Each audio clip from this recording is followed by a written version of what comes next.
उस रात मेरे दिल की धड़कनें बहुत तेज थी।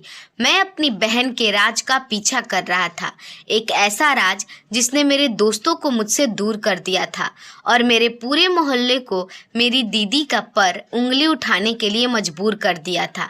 मैंने सोचा था कि वह कोई गलत काम कर रही है, लेकिन जब मैं उसके पीछे गया तो सच्चाई कुछ और ही थी। मैं एक अंधेरी गली से होते हुए एक बड़े पुराने घर के सामने पहुंचा। घर का दरवाजा हल्का सा खुला हुआ था और अंदर से दबी हुई आवाजें आ रही थी। मेरे मन में हजारों सवालें थे। मैं कांपते हाथों से दरवाजे को धक्के देकर अंदर गया और जो कुछ मैंने वहां देखा उसने न सिर्फ मेरे शक को खत्म कर दिया, बल्कि मेरी जिंदगी की पूरी कहानी ही बदल कर रख दी। मेरा नाम लकी है और मेरी जिंदगी की कहानी मेरी बहन नीति के निस्वार्थ बलिदान और मेरी अज्ञानता की एक लंबी दास्तां है। जब मैं सिर्फ 10 साल का था तो एक भयावह सड़क हादसे ने मुझसे मेरे माता पिता छीन लिए। एक ही पल में हमारा भरा पूरा घर खाली हो गया। उस समय दीदी 18 साल की थी और मैं अभी बच्चा ही था। हम एक साधारण से मध्यम वर्गीय परिवार से थे, पर हमारे माता पिता का एक ही सपना था कि उनका बेटा पढ़ लिख कर एक कामयाब बिजनेसमैन बने। इसी सपने को पूरा करने के लिए उन्होंने मुझे घर से दूर एक बोर्डिंग स्कूल में भेज दिया था। मेरे माता पिता के जाने के बाद दीदी के बिना किसी सिकवे के हम दोनों की जिम्मेदारी अपने कंधे पर ले ली।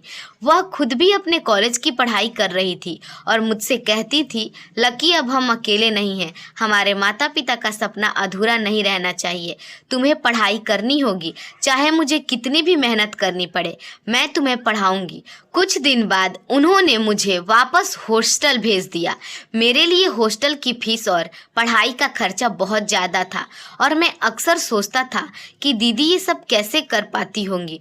उनको बहुत तकलीफ होती होंगी हमारी जिम्मेदारी उठाने में। बचपन का रिश्ता और बदलती दुनिया। हमारे माता पिता ने दीदी का रिश्ता बचपन की दोस्त आरती आंटी के बेटे विराज से तय कर दी थी। बचपन में मैंने विराज भैया को देखा था, वह बहुत अच्छे और मेहनती थे। आरती आंटी भी हमारी अच्छी आर्थिक स्थिति देखकर दीदी को बहुत पसंद करती थी। उन्होंने दीदी की पढ़ाई पूरी होने के बाद शादी करने का वादा भी किया था, लेकिन हमारे माता पिता के जाने के बाद सब कुछ बदल गया। आरती आंटी ने हमसे धीरे धीरे दूरी बना ली। दीदी ने भी उनसे कहा कि अब वह तब तक शादी नहीं कर सकती जब तक मैं पढ़ नहीं लेता और मैं कामयाब नहीं बन जाता। यह बात आरती आंटी के लिए एक बहाना बन गई और उन्होंने रिश्ता बिल्कुल खत्म सा कर दिया। साल बीतते गए और दीदी ने दिन रात मेहनत की मेरी पढ़ाई का खर्चा उठाने के लिए। मम्मी के सारे जेवर धीरे धीरे बिक गए। मुझे हॉस्टल में रहते हुए भी उनकी मेहनत का अंदाजा था। दीदी मुझे फ़ोन पर बताती थी कि वह एक अच्छी कंपनी में नौकरी करती है, लेकिन अजीब बात यह थी कि वह दिन की शिफ्ट के बाद रात में भी काम करती थी। मुझे यह बात अजीब लगती थी, पर मैं सोचता था कि शायद यह उनकी मजबूरी है। जब मैंने अपनी पढ़ाई पूरी की और घर वापस आया तो मैं बहुत खुश था। मुझे लगा अब दीदी आराम कर सकेंगी। मैंने उन्हें बताया कि मुझे अब अच्छी नौकरी मिल गई है और अब उन्हें काम करने की ज़रूरत नहीं है, पर दीदी ने कहा कि वह एकदम से नौकरी नहीं छोड़ सकती, उन्हें ऑफिस में बात करनी होगी। मैंने कहा कि अब हमें आरती आंटी से बात करनी चाहिए क्योंकि दीदी की शादी की उम्र भी निकल रही थी। दीदी इस बात पर परेशान होने लगी और उनके चेहरे का रंग उड़ गया। वह मुझे घर के पास नौकरी न करने की सलाह देती थी, कहती थी यहाँ अच्छी नौकरी नहीं मिलेगी, लेकिन मैं उनकी बात नहीं समझ पाता था। एक दिन मैं अपने कुछ पुराने दोस्तों से मिला, वे मुझसे दूर भागने लगे। जब मैंने उनसे दोस्ती तोड़ने का कारण पूछा तो उन्होंने कहा कि वे मेरे साथ दोस्ती नहीं रख सकते क्योंकि मेरी बहन कोई गलत काम करती है और वह एक बिगड़ी हुई लड़की है। यह सुनकर मेरे खून खौल उठा। मैं गुस्सा और शर्मिंदगी से घर आया। मैंने देखा दीदी रात की ड्यूटी के लिए तैयार हो रही थी। वह बहुत सजी धजी थी। मेकअप करके मैंने उनसे पूछा कि वह इतनी रात को कहाँ जा रही हैं, तो उन्होंने टाल दिया। मैंने उनसे कहा कि अब उन्हें नौकरी नहीं करनी चाहिए, लेकिन वह अपनी बात पर अड़ी रही। उन्होंने नौकरी नहीं छोड़ी। उसी समय मेरी जिंदगी में श्रेया नाम की एक लड़की लड़की आई। वह मेरे ऑफिस में नई नई आई थी। हमारी अच्छी दोस्ती हो गई थी और फिर धीरे धीरे प्यार भी। उसने मुझे बताया कि उसकी माँ उसके भाई की शादी उसकी प्रेमिका से नहीं करवाना चाहती क्योंकि उसके माता पिता नहीं हैं। मैंने भी उसे अपनी दीदी की कहानी सुनाई। मुझे लगा हमारी कहानी में बहुत समानता है। श्रेया की माँ जो कोई और नहीं बल्कि आरती आंटी थी, मुझसे और मेरी बहन से मिलने आई। उन्होंने मेरी बहन को देखते ही ताने मारने शुरू कर दिया। उन्होंने कहा कि वह अपनी बेटी का रिश्ता उस घर में नहीं करेगी जहाँ की लड़की को वह अपनी बहू बनाना नहीं चाहती है। उनकी बातों से दीदी का दिल टूट गया। वह रोने लगी। मुझे भी बहुत गुस्सा आया और मैंने श्रेया से कहा कि अगर उसकी माँ इतनी लालची है तो मैं उससे शादी नहीं कर सकता। उस दिन हम दोनों भाई बहन बहुत रोए। दीदी फिर से अपनी रात की ड्यूटी पर जाने के लिए तैयार हुई। मैंने उन्हें रोकने की बहुत कोशिश की लेकिन उन्होंने कहा वह आखिरी बार जा रही है। मैंने उन्हें जाने दिया क्योंकि अब मुझे सच्चाई जानना था।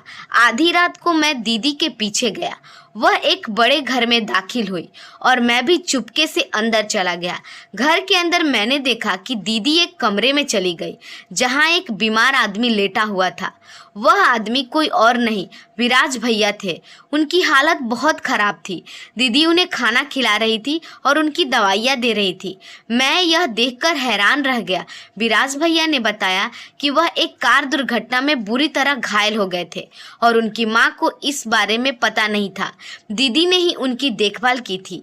मुझे पता चला कि दीदी दिन की शिफ्ट में विराज भैया की जगह काम करती थी ताकि उनकी नौकरी ना चली जाए और रात की शिफ्ट में वह उनकी देखभाल करती थी।